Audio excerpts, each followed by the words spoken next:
love to say that, baby, it's been a long journey and finally we're closing it off. Let's continue to put God first in our marriage as we have done in our relationship, and I cannot wait to see how handsome you look, and I love you so much. Today you finally become my husband, and I am so happy.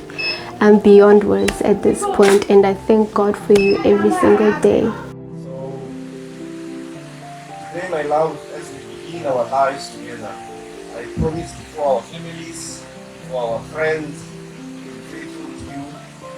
I'm going to be a faithful husband. I chose you to be no other than yourself, loving what I know of you, and trusting who you will become.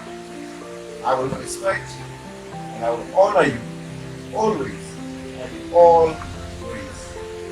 With you, I pledge to repair one small piece of the world. I take you to be my spouse, to have and to hold, in tears, in laughter, in sickness, in health, to love and to cherish. From this day, my love, in this world and the next, I love you so much. We'll be right back.